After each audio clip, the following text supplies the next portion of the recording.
Berita Wilayah 22 September bersama saya Alif Ashraf Kamanur. Tumpuan utama hari ini. CAC Maya bakal diperluas ke seluruh negara, usaha kekang peningkatan kes COVID-19.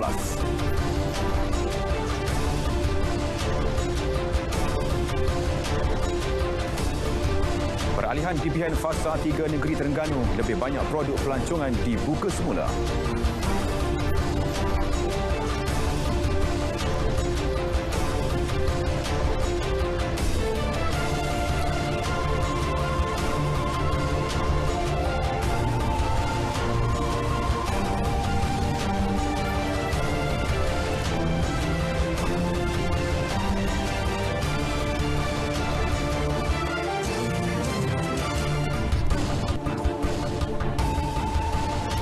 Assalamualaikum dan salam sejahtera. Selain fokus utama kami turut akan berlintas langsung ke Sabah, Sarawak dan Perlis untuk lebih banyak laporan terus dari negeri-negeri. Tumpuannya, sidang DUN Sabah peruntukan tangani pandemik COVID-19, perkembangan usaha Sarawak dalam mewujudkan pusat persembahan kesenian di negeri itu dan produk pelancongan baru di Pau Perlis bagi peminat sukan lasak. Terus bersama Berita Wilayah.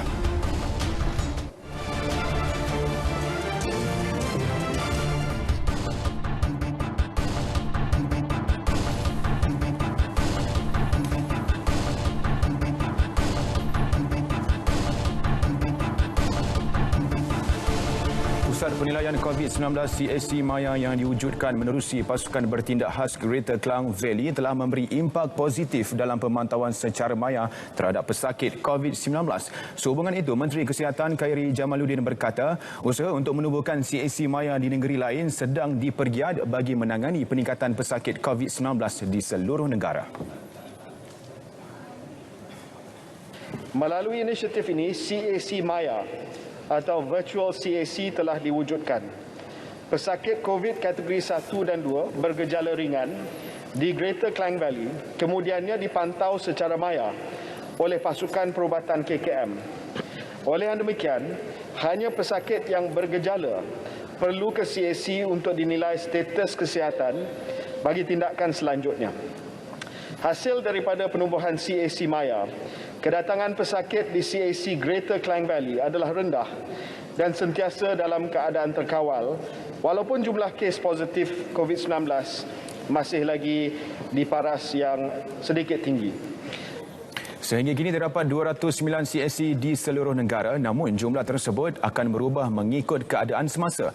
Beliau menjawab pertanyaan Ahli Parlimen Sabak Bernam Datuk Muhammad Fasiah Muhammad Fakih. Kementerian Sumber Manusia sedang giat melaksanakan kajian semula Perintah Gaji Minimum PGM 2020 menerusi beberapa inisiatif. Kajian itu bagi menilai keberkesanan Perintah Gaji Minimum dan implikasinya terhadap pembangunan sosial dan ekonomi negara. Jelas Timbalan Menteri Sumber Manusia Dato' Awang Hashim, inisiatif itu termasuk menjalankan 6 sesi libat urus dengan persatuan majikan, pekerja dan NGO mengikut zon. Selain itu, pengedaran borang kaji selidik dan analisis terhadap data sosioekonomi turut dilakukan.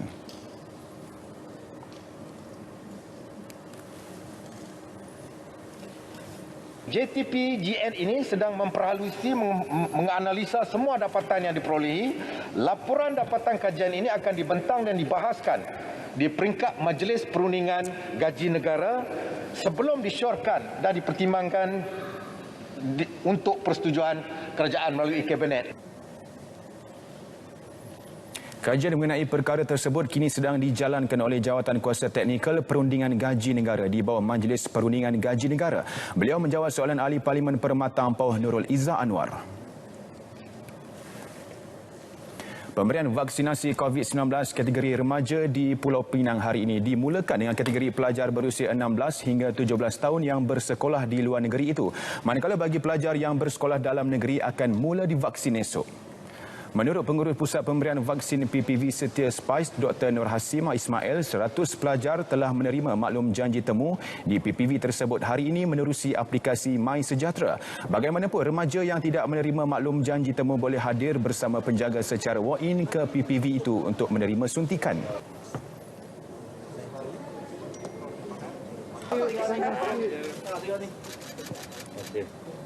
Untuk hari ini 22 hari bulan, kita di SPICE menerima pelajar-pelajar yang bersekolah di luar daripada Pening dan mereka ada dalam MySejahtera. Walau bagaimanapun kita tahu sebab ada kadang-kala ada juga yang tak ada dalam MySejahtera. Jadi untuk pelajar yang bersekolah di luar daripada Pulau Pinang yang ada dalam MySejahtera setakat ini lebih kurang 100 orang. Jadi, tapi saya rasa lebih ramai lagi sebab tadi ada juga yang tidak ada dalam MySejahtera. Penjaga perlu hadir bersama dan membawa dokumen penting terutama borang persetujuan suntikan vaksin COVID-19 yang telah ditandatangani. Sebab dia boleh balik ke sekolah. Kemudian sebab PDPI kan dia tak sama belajar dalam kelas. So sangat sukalah. Pada saya, kita ikutlah. Kalau dah memang vaksin yang terbaik, memang kita buat yang terbaik lah. Dapat tahu boleh dapat vaksin ni untuk sebelum pergi sekolah ni rasa selamat sikit lah. Sebab takut sebelum ni pun ada juga sekolah yang jadi kluster banyak-banyak. So rasa macam buka ni lagi selamat lah nak belajar. Lagipun online ni kan susah sikit nak faham. Rasa seronok lah sebab boleh pergi ke sekolah balik lah, belajar balik. Sebab dah lama orang PKP. Ada lah tapi sebab dah ramai kawan ambil, kita rasa macam nak ambil juga lah. 40,000 remaja seluruh Pulau Pinang dijangka akan menerima vaksin sebelum sesi persekolahan 2022 bermula. Sedara 80.2% populasi dewasa negara ini telah lengkap divaksin setakat semalam. Manakala 93.2% pula telah menerima sekurang-kurangnya 1 dos. 261,255 dos vaksin diberikan semalam menjadikan kumulatif dos diberikan kini 40,925,929 dos. Berikut data harian dan kumulatif vaksinasi mengikut negeri.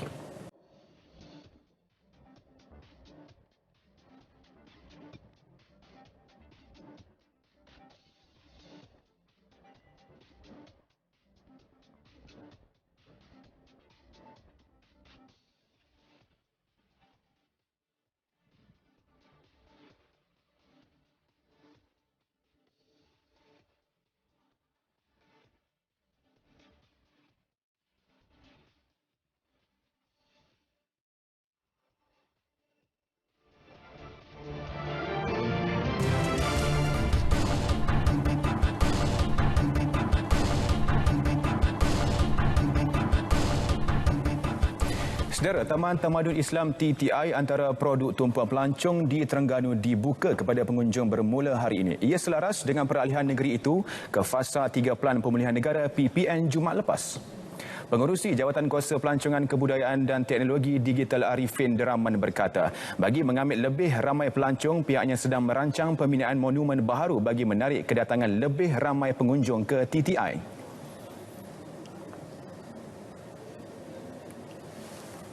Kita sebenarnya dah bincang dengan, tapi peringkat awal lah dengan satu kerajaan, saya tak sebut lagi lah, daripada Timur Tengah. Ada satu lagi daripada China. Tapi kita tak boleh share lagi sebab proses awal. Jadi insyaAllah saya yakin akan ada monumen-monumen baru yang sedang kita usahakan insyaAllah. Beliau ditemui selepas hadir menyaksikan persediaan pembukaan TTI di Pulauan Man, Kuala Terengganu. Pengoperasian semula taman didik hibur tersebut akan dilakukan dengan pematuhan prosedur operasi standard SOP ditetapkan Majlis Keselamatan Negara MKN. 77% daripada populasi dewasa di Kelantan dijangka lengkap divaksin 2 minggu lagi. Ini susulan 951,200 penduduk dewasanya telah menerima dos pertama vaksin setakat semalam.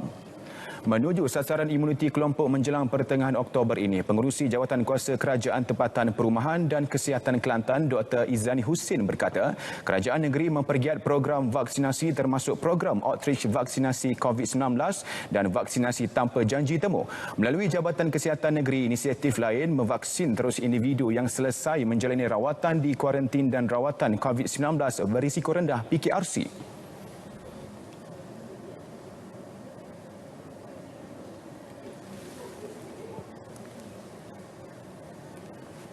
Jadi pihak JKN ni mengambil strategi bila nak tubik daripada PKRC itu kita cocok. Begitu juga ada yang kita letak di HIO, apa tu, maknanya hak duduk di rumah. Hak duduk di rumah, house isolation order tu, duduk di rumah. Yang di rumah ni bila dia mari nak potong ke lapping tu, sekiranya mereka belum vaksin, kita akan mulakan vaksin.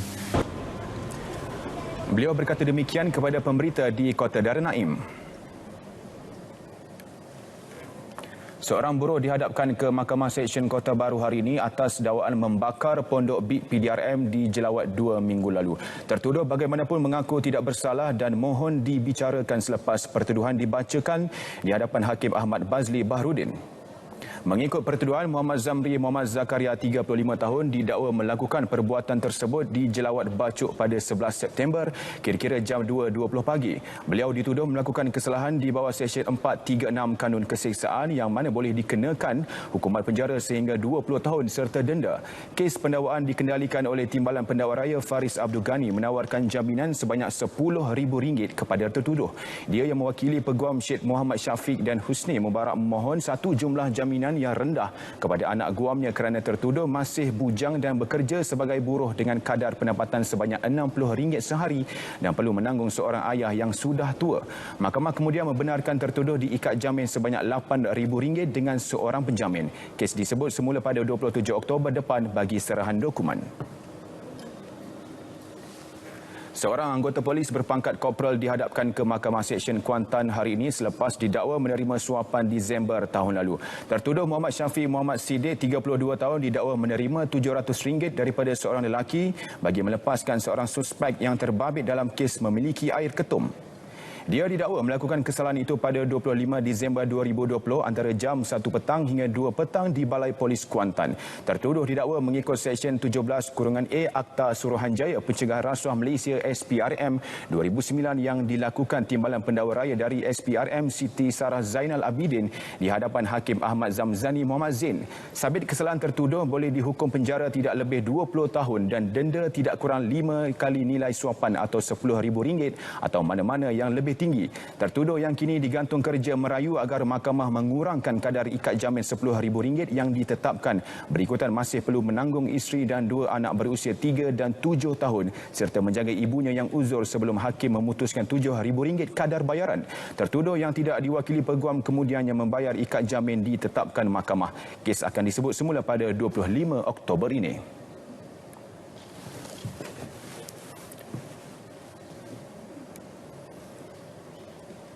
Baik, sebelum ke perkembangan lain, kita dapatkan dahulu laporan cuaca semasa daripada Jabatan Meteorologi bersama pegawainya Nafizi. Assalamualaikum dan salam sejahtera. Kita mulakan laporan pada petang ini dengan melihat keadaan cuaca semasa. Imej Gemar Radar menunjukkan keadaan cuaca hujan dan ribut petir yang berlaku di beberapa kawasan di sekitar pedalaman negeri Perak, Kelantan, Terengganu, Pahang dan juga di sekitar daerah Mersing di negeri Johor. Keadaan cuaca hujan dan ribut petir terutamanya bagi negeri Kelantan dan juga Terengganu ini dijangka mampu untuk berterusan sehinggalah ke lewat malam nanti. Dan keadaan hujan dan ribut petir bagi kawasan-kawasan lain yang dinyatakan tadi dijangka akan reda dalam tempoh 1 sehingga 2 jam daripada sekarang. Kita lihat pula tinjauan cuaca untuk negeri Sabah dan Sarawak. Berbeza keadaannya dengan semalam, pada hari ini keadaan cuaca dilihat kurang hujan bagi negeri Sabah. Hujan hanya berlaku di sekitar bahagian pedalaman dan juga di sekitar bahagian sandakan yang dijangka akan reda menjelang awal malam nanti. Untuk negeri Sarawak juga keadaan cuaca dilihat cerah di kebanyakan bahagian pada hari ini dengan hujan hanya berlaku di sekitar bahagian Bintulu dan juga Kapit yang dijangka akan reda dalam tempoh 1 sehingga 2 jam daripada sekarang. Namun begitu keadaan hujan di sekitar bahagian pedalaman negeri Sarawak iaitu di sekitar bahagian Kapit ini dijangka mampu untuk berterusan sehinggalah ke lewat malam nanti. Kita teruskan dengan melihat keadaan angin di sekitar perairan negara pula. Angin dilihat bergerak dengan kelajuan yang sederhana iaitu sekitar 20 sehingga 30 km sejam daripada arah barat daya. Dan dengan ini tiada amaran angin kencang dan laut bergelora yang dikeluarkan oleh jabatan kami dalam waktu yang terdekat ini.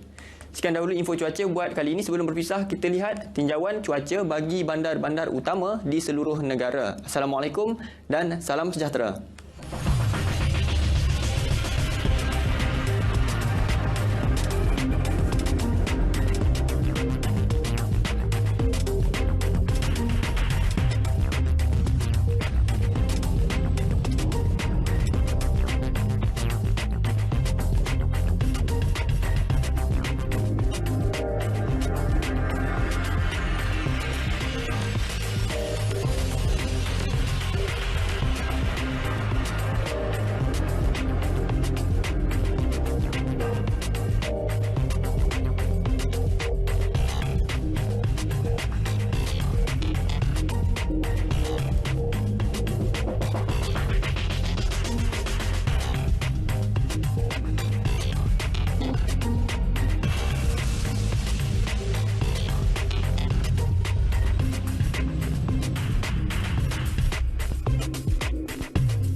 aktiviti sukan lasak bakal menjadi tarikan terbaru di kawasan Dewan Undangan Negeri Pauh. Ia berikutan lokasi berkenaan yang berbukit bukau dan trek sesuai bagi penggemar sukan tersebut menguji ketahanan mental dan fizikal. Langsung bersama Ahmad Iqbal Arif Yaakob di studio RTM Kangar.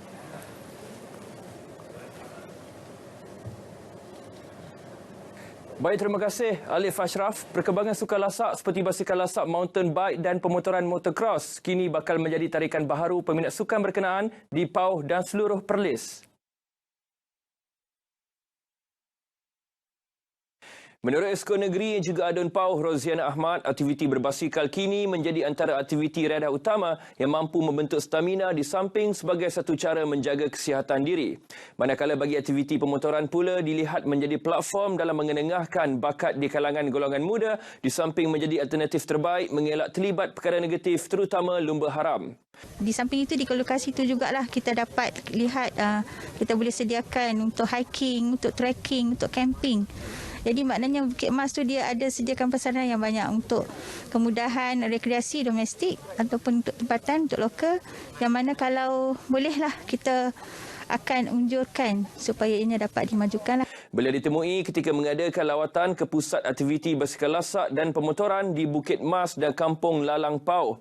Kerajaan negeri sedang dalam rangka pelan pembangunan ke arah mewujudkan infrastruktur lebih lengkap bagi mengenengahkan sukan tersebut sebagai salah satu produk pelancongan. Jadi insya-Allah lah kita akan tengok dari sudut macam mana kerajaan negeri boleh membantu untuk mempromosikan tempat-tempat begini, terutama sekali dalam tempoh yang kita jangka endemik ni. Dan insya-Allah lah kita akan cuba lihat tempat-tempat yang ini macam mana kita untuk membantu mempromosikan tempat yang baru ni. Inisiatif ini turut melibatkan Jabatan Belia dan Sukan Negeri bagi membolehkan ia dibangunkan secara lebih sistematik untuk dimanfaatkan generasi akan datang. Peralihan negara ke fasa endemik tidak lama lagi bakal merancakkan semula pelbagai sektor utama dalam negara. Tidak terkecuali Regimen 504 Askar Wataniah yang merupakan sebahagian daripada Barisan Hadapan turut akan memulakan kembali latihan sejurus memasuki fasa berkenaan. Timbalan Komandernya Lieutenant Colonel Muhammad Zadi Ishak berkata latihan kepada anggota Regimen 504 akan dilaksanakan selaras dengan arahan Markas Tentera Darat Malaysia yang telah menggariskan latihan dilakukan dalam kumpulan kecil selari dengan norma baharu endemik. Terus kita letakkan konsep yang mana dikeluarkan oleh Markas Tentera Darat secara bubble. Bubble ini dalam kumpulan-kumpulan kecil. Jadi untuk di peringkat latihan, yang mana latihan tempatan kita teruskan, iaitu yang mana kita laksanakan pada setiap Sabtu dan Ahad, dan juga latihan berterusan masih lagi kita teruskan, yang mana latihan berterusan ini kita lebih dikenali sebagai latihan kerahan untuk berkhidmat, yang mana kebanyakan anggota yang terlibat dalam latihan khidmat untuk berkhidmat ni ataupun LKUB ni kebanyakan adalah anggota-anggota yang bertugas dalam open awal. Beliau berkata demikian selepas perbarisan ulang tahun ke-41 regimen berkenaan di Bukit Keteri Perlis. Berkenaan hadir menyempurnakan perasmian Raja Muda Perlis Brigadier Jeneral Tuanku Said Faizuddin Putra Jamalulail. Sepanjang pandemik COVID-19, ramai lebih 40 anggota daripada regimen berkenaan telah ditugaskan melaksanakan tugas di sekatan jalan raya selain turut terlibat dalam beberapa penugasan keselamatan di sekitar negeri Perlis. Seramai 3,204 pelajar daripada 6,275 pelajar tingkatan 4 dan 5 di Perlis telah menerima dos pertama vaksin COVID-19 pada hari ketiga pelaksanaannya. Pengarah Jabatan Pendidikan Negeri Naharudin Osman berkata jumlah berkenaan melibatkan 31 buah sekolah di seluruh Perlis termasuk sekolah swasta. Tambah beliau, jumlah berkenaan dijangka mencapai 97% menjelang minggu hadapan. So hari ketiga ni pun dah 3,000 lebih. Bermaksudnya by hari Jumaat ni saya rasa boleh selesai lah. Dan kemudian mungkin minggu depan kita nak kutip-kutip lah yang mana yang terlepas dan sebagainya tu. Jadi saya mengandaikan berkemungkinan kita boleh mencapai kepada pelajar tingkatan 4, tingkatan 5 Dan tingkatan 6 ni mungkin sehingga 96 dan 97% lah. Beliau berkata demikian kepada RTM selepas membuat lawatan ke Pusat Pemberian Vaksin PPV Dewan 2020 di Kanga, Perlis. Perlis mencatatkan peratus rendah bagi pelajar yang tidak hadir menerima suntikan. Bagaimanapun, Jabatan Pendidikan akan terus menjejak pelajar dan keluarga mereka agar pelajar berkenaan dapat divaksin sebelum sesi persekolahan bermula.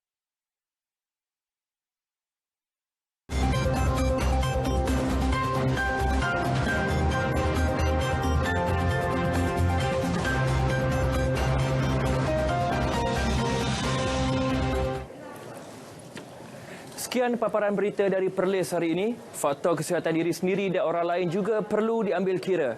Pastikan anda sihat dan tidak bergejala sebelum pergi melancong. Kembali ke Angkasa Puri. Terima kasih, Iqbal. Baik, sebanyak 70 kg ikan segar beku Q-Fish dan 100 paket keropok lekor bernilai hampir RM3,000 diagihkan kepada pelanggan kedai Agrobazar Pertubuhan Peladang Mata Air Padang Besar. Ia sebagai tanda keprihatinan dan tanggungjawab sosial korporat Lembaga Kemajuan Ikan Malaysia LKIM bersama Persatuan Nelayan Kawasan Perlis Selatan bagi membantu meringankan beban mereka yang terkesan akibat COVID-19.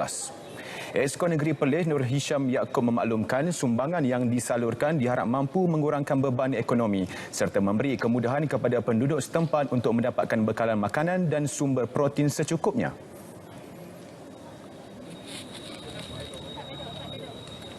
Dari segi harga, beza lah. Jauh lah kan. Kalau ikan segar beza mungkin. Kalau ikan kembung, saiz yang ada ni segar biasa RM10. Q-Fish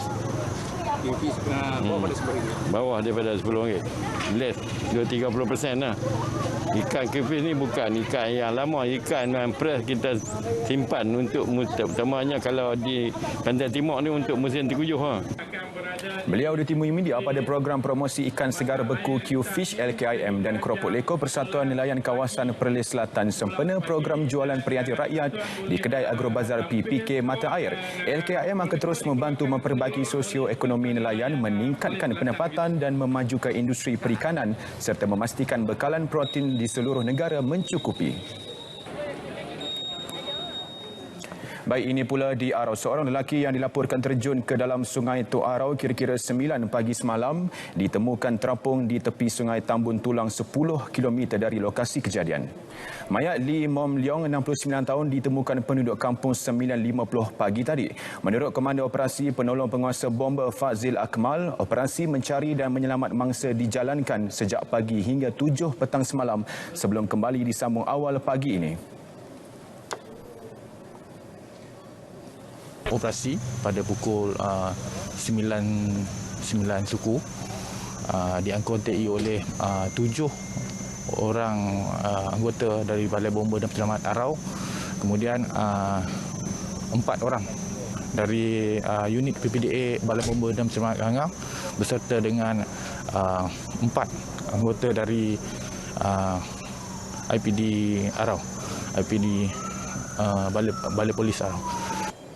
Beliau ditemui media di lokasi mangsa ditemukan tebing Sungai Tambun Tulang Arau.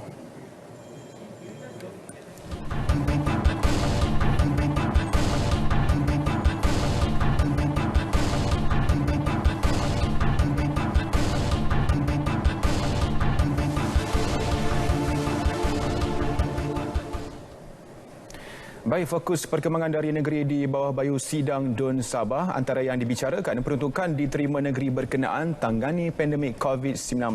Teruskan Rita dengan butirannya.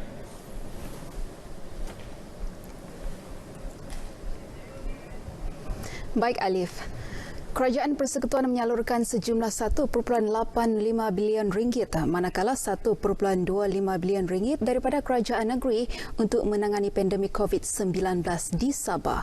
Ketua Menteri Datuk Seri Panglima Haji Jinor berkata peruntukan Persekutuan turut meliputi pengurusan COVID-19 kepada Jabatan Kesihatan Negeri Sabah berjumlah RM256.94 juta termasuk RM121.43 juta tahun ini.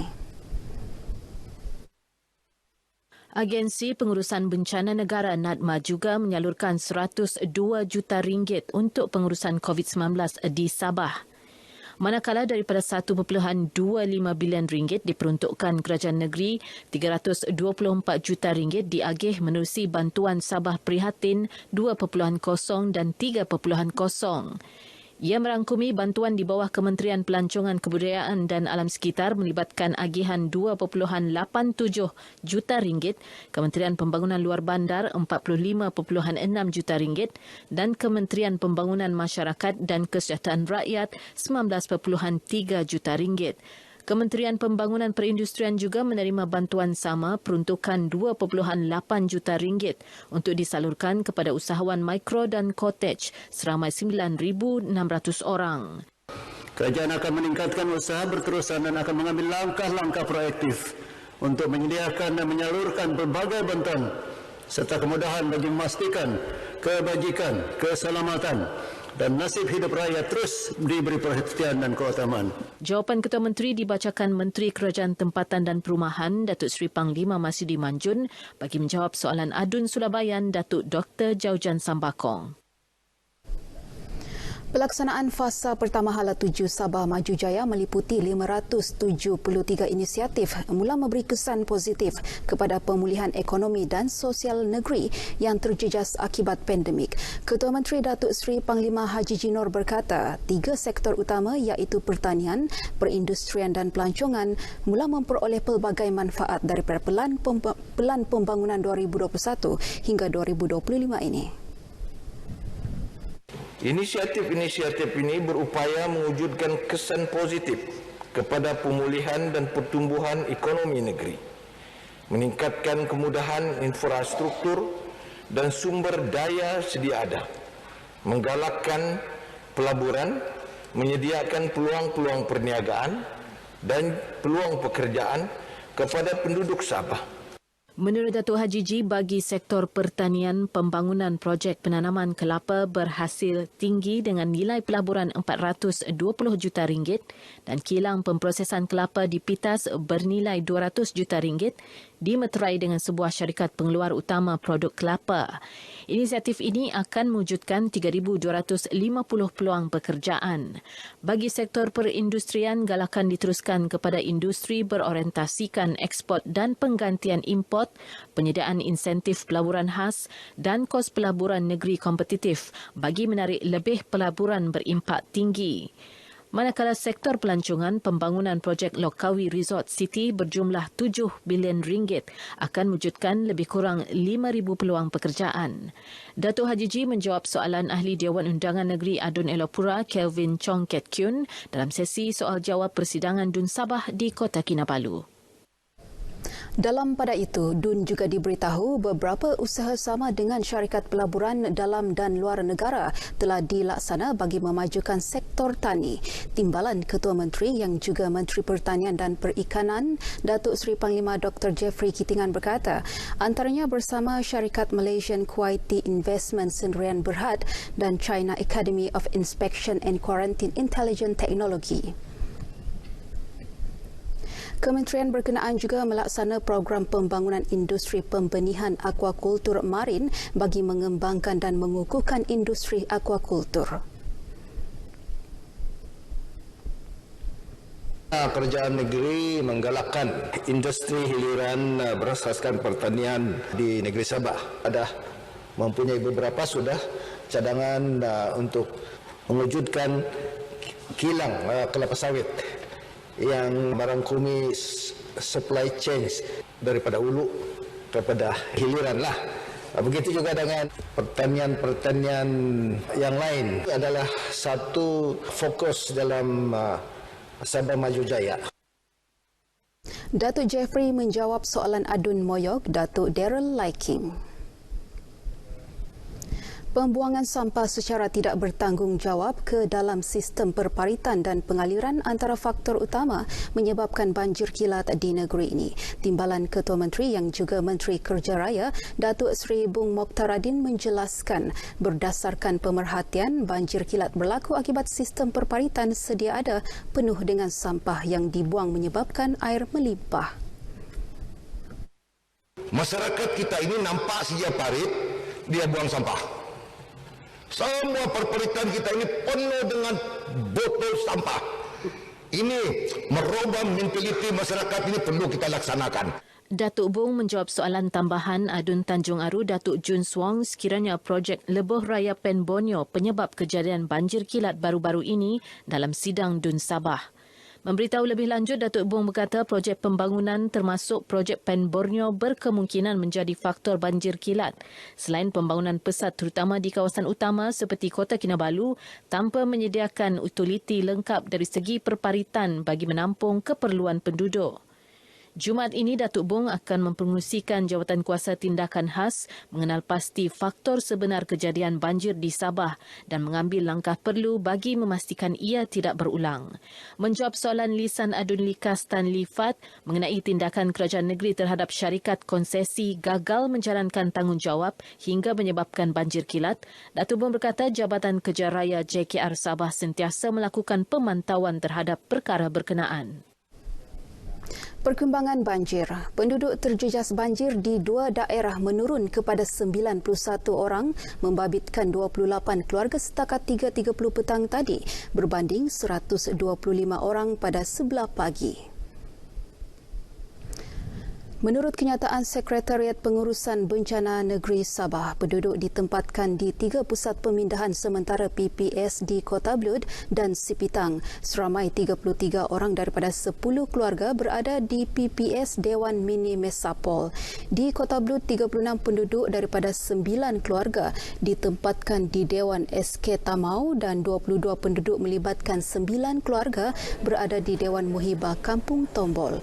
Satu PPS ditutup iaitu Dewan SK Chung Hua selepas 30 penduduk terjejas pulang ke kediaman masing-masing. Berikutan keadaan cuaca semakin baik, lebih ramai penduduk dijangka dibenarkan pulang. Masalah banjir di daerah Penampang dijangka dapat diatasi selepas semua pakej tebatan banjir siap. Ketua Menteri Datuk Seri Panglima Haji G. Noor berkata, hanya satu lagi pakej daripada keseluruhan 3 pakej yang masih lagi sedang dalam pelaksanaan.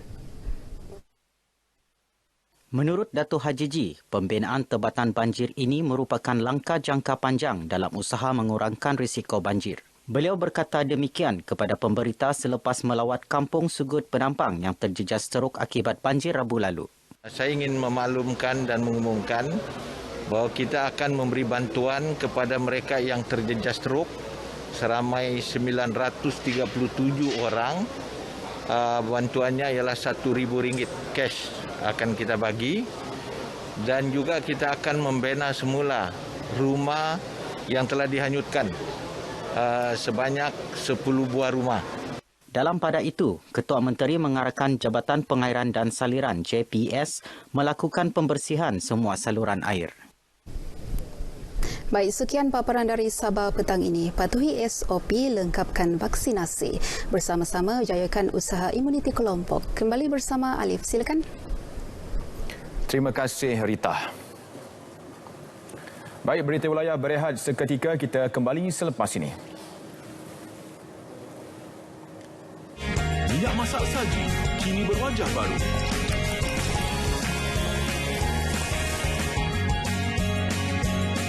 Dengan saji pasti menjadi.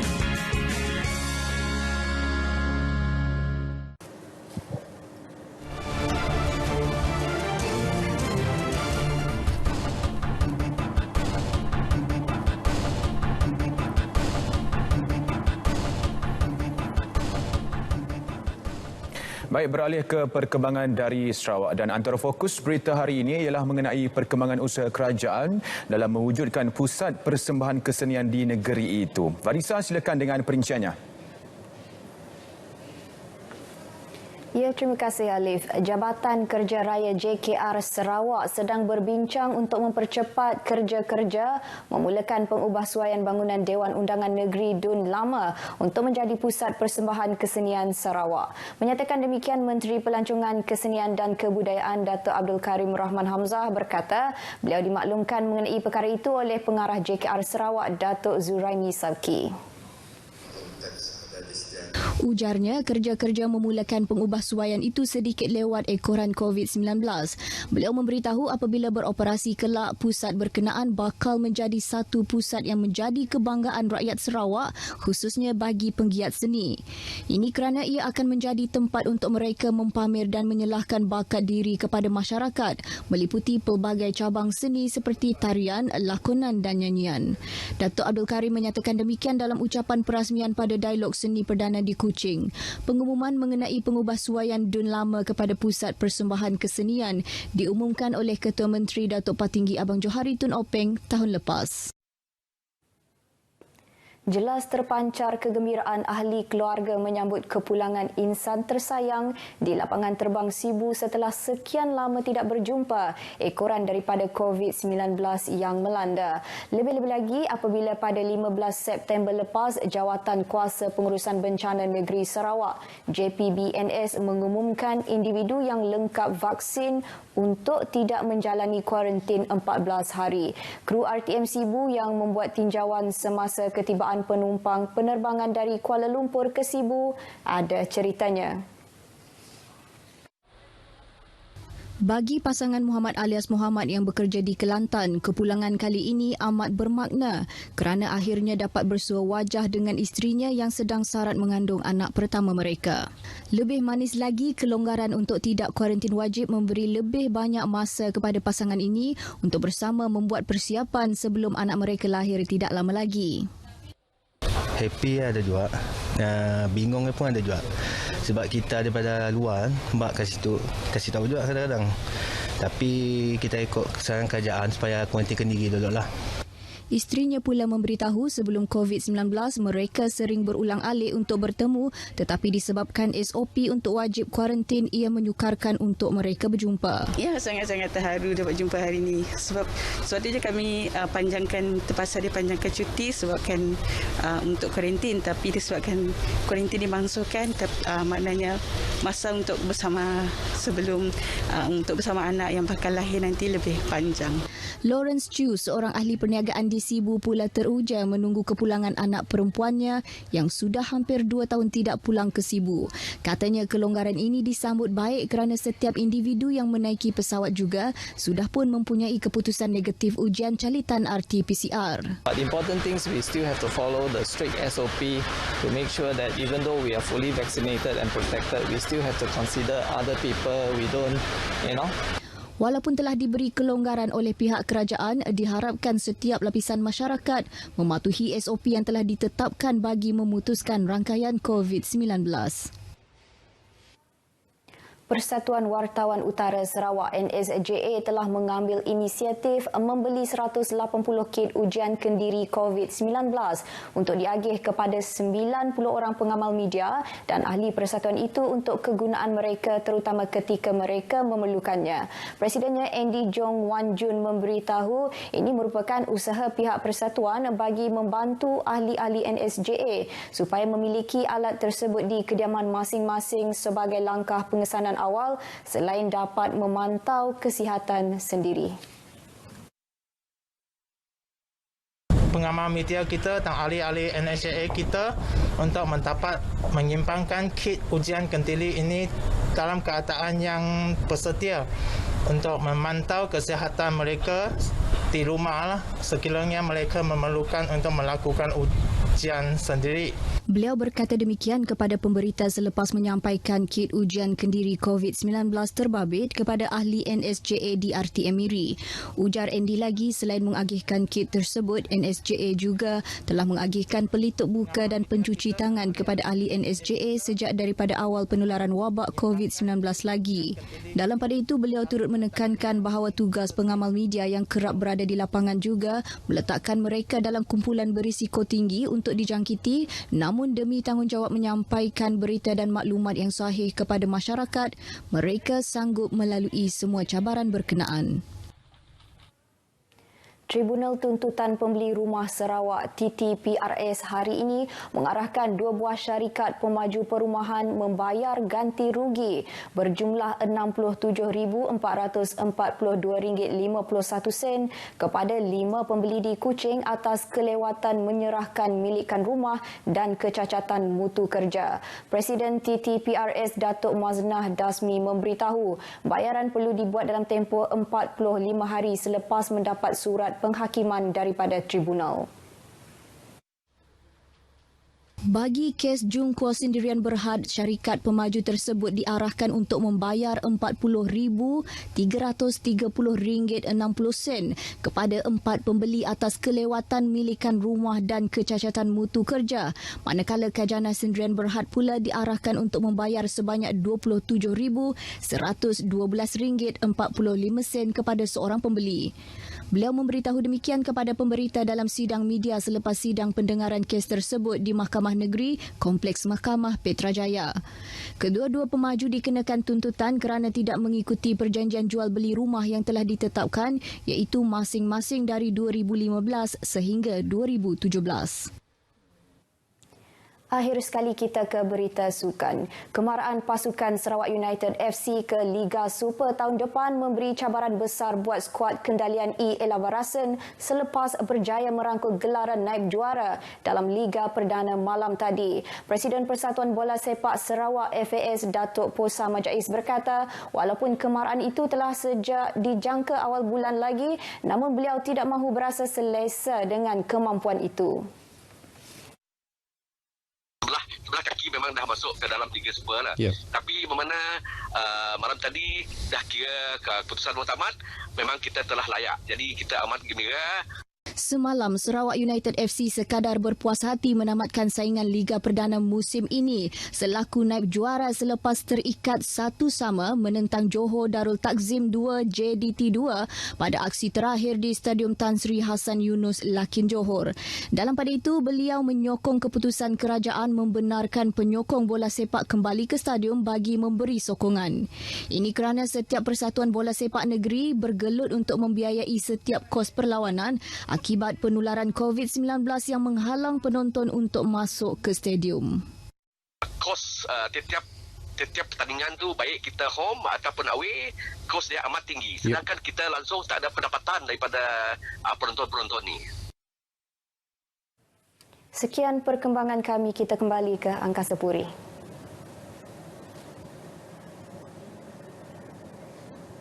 Baik, Angkatan Tentera Malaysia ATM sedang dalam peringkat akhir penambahbaikan dokumen strategi kenderaan negara SKN 2.0 yang mendukung kuasa negara ke arah Malaysia yang selamat, berdaulat dan makmur. Panglima ATM Jeneral Tan Sri Effendi Buang dalam kesungguhan ke arah mencapai angkatan masa hadapan, segala perancangan, pembangunan dan perolehan pertahanan perlu menyeluruh.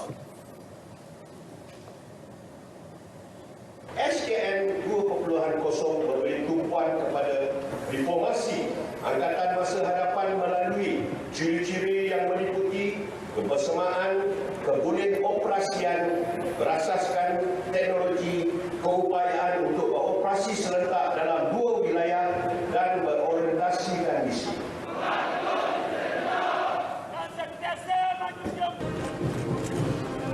Beliau berucap demikian sempena perbarisan Hari ATM ke-88 di Kem Segenting, Port Dickson.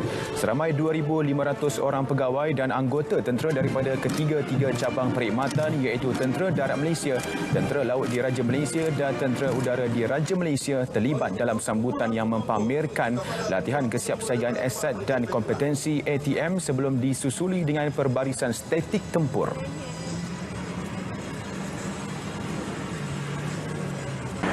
Pembukaan sektor pelancongan Melaka akan diputuskan pada pertengahan bulan depan berikutan beberapa faktor penting yang perlu diteliti. Esko Pelancongan Warisan dan Kebudayaan Negeri Datuk Muhammad Jailani Khamis berkata, keputusan itu dibuat sebagai langkah berjaga-jaga bagi mengelak tercetusnya kluster pelancongan. Melaka juga akan memperlihatkan keadaan serta maklum balas di Pulau Langkawi yang menjadi projek perintis gelembung pelancongan. Maksudnya selepas 1 Oktober. Bermaksud kita insya-Allah Ta'ala mungkin 7 Oktober atau 15 Oktober baru kita finalisekan. Sehingga kita tak dapat lagi SOP khusus bagi tujuan pelancongan. SOP kebiasaan dengan pelancongan beza. Memang berbeza. Jadi kita minta MKN wujudkan satu SOP khusus untuk pelancongan. Bila dah ada authority daripada punca kuasa tu daripada MKN, baru kita boleh laksanakan. Jadi kalau tidak ada kepatuhan tentang SOP ini, barulah pelaksanaan atau penguasaan boleh dilakukan. Beliau berkata demikian kepada pemberita selepas persidangan pertama penggal ke-4 Dun Melaka ke-14 di Seri Negeri. Terdahulu semalam, Menteri Pelancongan Seni dan Budaya Datuk Seri Nancy Shukri memaklumkan mesyuarat Menteri Kuartal telah meluluskan pelaksanaan gelembung pelancongan di 3 lagi lokasi iaitu Melaka, Pulau Tioman dan Genting Highland. Bekas pegawai polis direman 3 hari bagi membantu siasatan berhubung kes menerima rasuah antara 1,500 hingga 2,200 setiap bulan bermula November 2019 hingga Mac lalu. Suspek 60 tahun yang telah bersara April lalu ditahan ketika memberi keterangan di pejabat SPRM Melaka malam semalam. Siasatan awal mendapati suspek semasa bertugas di IPK Melaka telah meminta dan menerima wang rasuah sebagai balasan membantu syarikat Rapid Security Sdn Bhd mendapatkan kerja kawalan keselamatan daripada syarikat PB Reality M Sdn Bhd bermula November 2019 sehingga Mac lalu. Kes disiasat di bawah Seksyen 21(C Akta SPRM 2009. Jika sabit kesalahan, boleh dikenakan hukuman denda 5 kali nilai suapan atau RM10,000 mana yang tinggi dan penjara tidak melebihi 20 tahun.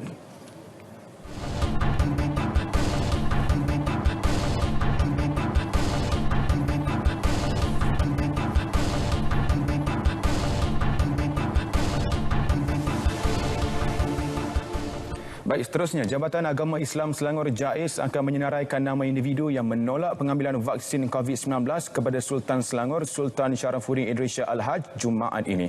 Pengarah JAIS, Datuk Muhammad Syazihan Ahmad berkata, ia melibatkan guru-guru kelas Al-Quran dan Fardu Ain Kafa, pentadbir masjid dan penolong pendaftar nikah di negeri ini. Jelasnya, setakat jam 11 pagi tadi seramai 146 orang hadir dan daripada jumlah tersebut, sejumlah 80% daripadanya menolak untuk divaksin.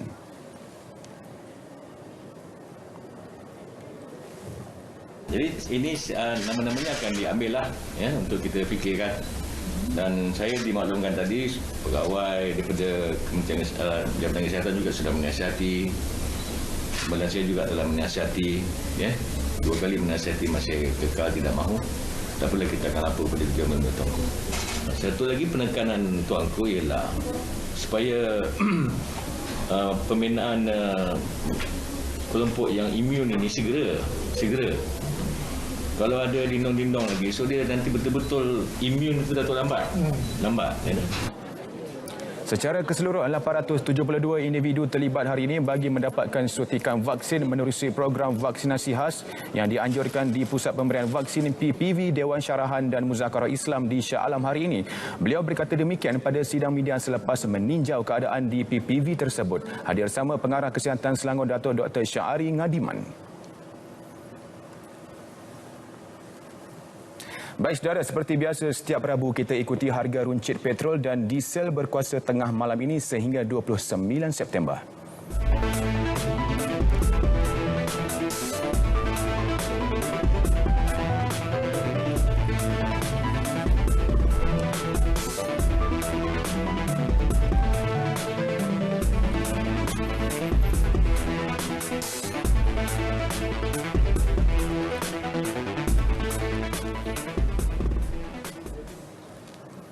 Sedikit perkembangan sukan. Peminat bola sepak negara mungkin boleh tersenyum apabila kerajaan membayangkan untuk membenarkan pembukaan stadium sedikit masa lagi. SOP kebenaran sedang diperhalusi untuk membuka kembali pintu stadium buat penyokong bagi saingan Piala Malaysia 2021. Di Johor, peminat bola sepak di negeri ini menyambut baik cadangan berkenaan dan sudah tidak sabar untuk kembali ke stadium.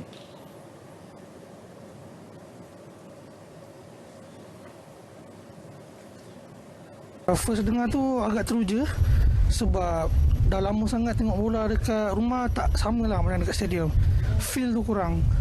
Saya mengharapkan setiap pengurusan stadium bersedialah. Saya pemegang pas bermusim bagi bola sepak di Johor. Berasa amat gembiralah dengan apa pengumuman kerajaan akan membenarkan kepada semua peminat bola sepak untuk masuk ke stadium semula. Siapa yang dah vaksin dah cukup 2 kali, okey, boleh masuk. So kita rasa kita sebagai penyokong kita kena hormat syarat-syarat ni. Itu makna berita yang baiklah buat kami semua penyokong bola sepak di Malaysia, dan kami akan mengambil berat tentang SOP-SOP yang telah disediakan.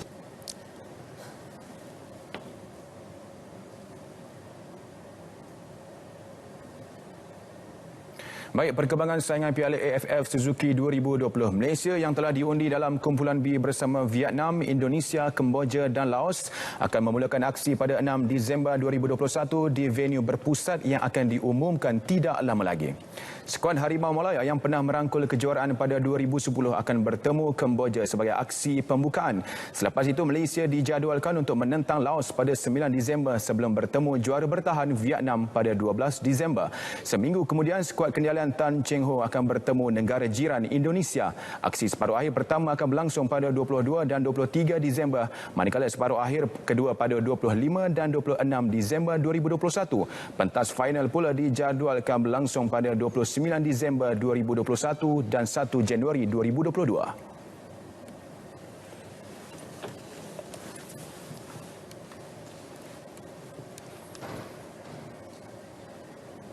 Saudara, mengekalkan pemulihan sosioekonomi masyarakat serta perusahaan kecil dan sederhana di Johor.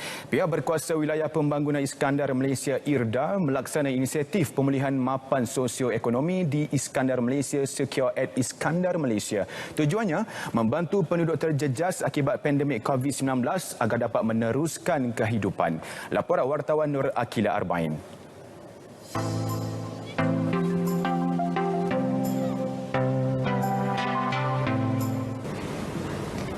Secure at Iskandar Malaysia membantu penduduk terjejas, khususnya mereka yang terjejas akibat pandemik COVID-19, menjana pendapatan. Seterusnya, memastikan kelangsungan hidup mereka, antaranya menerusi projek pertanian bandar Iskandar Malaysia. Ia merangkumi beberapa program dalam 3 bidang, iaitu peningkatan kemampuan, melatih semula dan menambah kemahiran serta dana dan geran. Naib Presiden Kanan Bahagian Kualiti Kehidupan IRDA, Suhaili Abdul Hamid berkata, sehingga kini 2,800 individu di Iskandar Malaysia telah menerima manfaat sejak dilancarkan Februari lalu. Pun dari segi sasaran kita akan melihat daripada keperluan semasa. Contohnya kadang-kadang apabila kita boleh kurangkan kos bagi sesuatu program atau projek, kita boleh tambahkan lagi bilangan mereka yang akan mendapat manfaat. Cuma berdasarkan peruntukan semasa, lebih kurang dalam 4,000 lebih lah yang akan. Bagi peserta, Muhammad Fadli Muhammad Nur yang sebelum ini mengusahakan bengkel motosikal, antara yang terkesan kerana operasi bengkelnya tergendala disebabkan Perintah Kawalan Pergerakan sekaligus menjejaskan pendapatan. Dia diberi peluang mengusahakan cendawan bermula Ogos lalu dengan geran bernilai RM150,000. Bermula daripada bulan 3 tahun lepas dah start menurun. So saya mula mencari peluang-peluang lain lah, di mana saya dapat tahu ada program Secure ni. So kat sini saya cuba mohon dan dalam masa yang sama diberi peluang untuk mengikuti program ni, dan saya nampak ada sinar harapan barulah, di mana nampak program ni boleh memberi perubahan kepada financial saya. Okey, daripada jenis latihan kami dalam 5 hari kursus. Dalam 5 hari kursus kami diberi dedahan tentang tanaman cendawan asas, dan tanaman ni macam ni nak urus kewangan kita daripada awal, kita nak set up punya barang-barang keperluan daripada dia punya bongkah ni, berapa dia punya jumlah-jumlah yang diperlukan untuk mendatangkan keuntungan balik semula dalam tempoh 2 tahun ni lah. Sebab kalau kita tengok balik, starting cost ni agak tinggi untuk kita buat sendiri. Tapi dengan bantuan daripada Iskandar ni, kita dapat bantuan starting cost lah, everything dia akan support kita. So I think untuk part tu kita boleh selesa bahagian financial lah maksudnya. Pengerusi Komuniti Rukun Tetangga Projek Perumahan Rakyat PPR Seri Setulang Muhammad Nasir Ahmad pula berkata, menerusi inisiatif ini, pihaknya mengusahakan tanaman terung dan cili dengan kutipan hasil hingga 40 kg sebulan bagi terung dan 20 kg sebulan untuk cili. KRT PPR Seri Setulang dapat memberi bantuan kepada bank makanan di PPR berkenaan sekaligus membantu meringankan beban penduduk terjejas. Kira-kira RM1,000 hasil pertanian diperuntukkan setiap bulan untuk bank makanan tersebut. Dan hasil daripada sinilah yang kami dapati banyak membantu untuk food bank ini, selain daripada bantuan daripada pihak kerajaan, pihak NGO, pihak swasta dan sebagainya. Sebelum ini memang tapak ini adalah kosong semata-mata.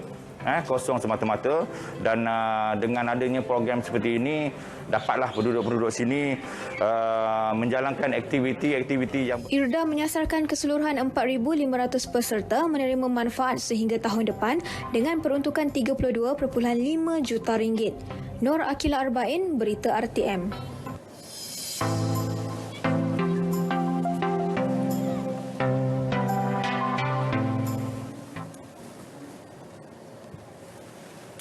Saudara, berita wilayah 22 September berakhir di sini. Terima kasih atas kesetiaan anda bersama kami. Saya Muhammad Alif Ashraf Kamanur, yang sahih hanya di Berita RTM. Assalamualaikum dan salam hormat.